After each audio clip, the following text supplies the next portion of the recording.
guys and gals, Tranzcendent here again with another Monster Squad video, and in this one I'm going to be showing you guys how I cleared floor 32 of the Sky Tower. So, as always, first things first, what does this boss do?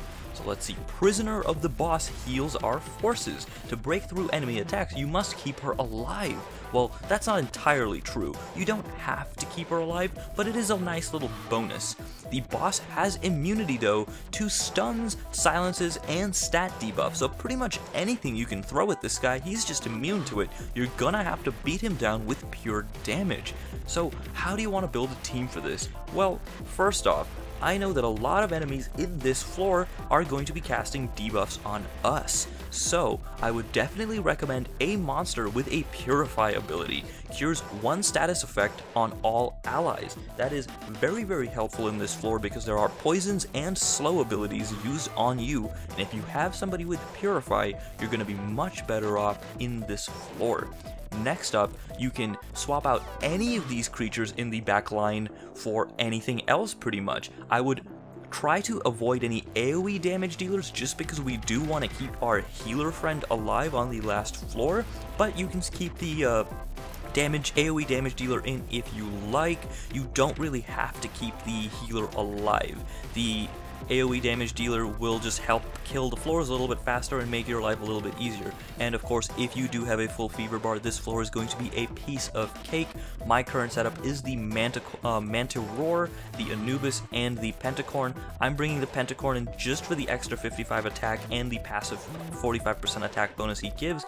The Manta Roar also gives us a passive 45% attack bonus, which makes his bleed attack phenomenal. Now, the last thing, I bring the Anubis in because his passive ability is actually a 90% HP increase to our entire team. That is incredibly useful because in case you do miss a shield on yourself, you can usually survive a couple of extra hits because your HP is just simply doubled. So I do recommend bringing in a shielder and some monster that in one way either heals or increases your HP. You can swap out Anubis with either another single target damage dealer or bring in a healer or an HP battery.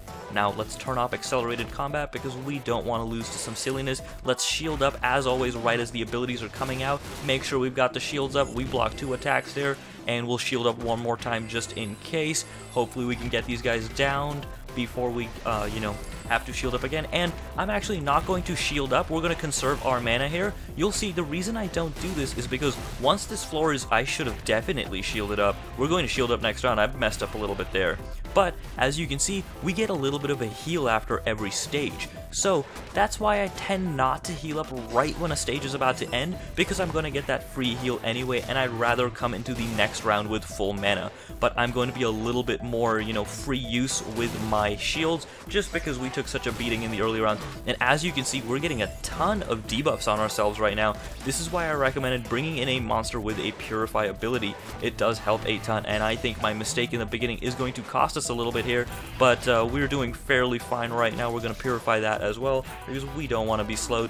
Let's get a little bit of a heal, and let's see if we can get a good mana reserve going here. We're going to start off with a buff, attack out with 1. We are not going to use our AoE ability because you can see the Amiom actually heals us, so this worked out very heavily in our favor. We're just going to keep on buffing ourselves and try to not kill that Amiom off because we don't want to have bad things happen to us. Oh, I messed up and I used my AoE ability. We're gonna have to be a little bit more cautious here. Use our shields. Hopefully that'll keep us alive until we get enough for the Purify. Here it comes. Perfect. We're gonna need to Purify again here. Let's just get that going. And we're just getting pummeled here with the debuffs. But as you can see, once the backup monsters on this last stage are killed, this boss is pretty much cake. We can just hang out. A benefit, again, to getting debuffs on yourself is that your fever bar will level up very quickly, and you'll be able to use that again. No cool boxes this time, guys, but as you can see, that floor was fairly simple. Even though I made some pretty big errors there, you can still clear it with a less optimal team as long as you're using your abilities more efficiently than I did in this video. Well guys, I hope that helps you out. If you have any questions or comments regarding the video, leave them in the comment section below. Remember to like and subscribe if you did enjoy, and I will be getting to the other floors very shortly. always remember guys, never surrender, always victory.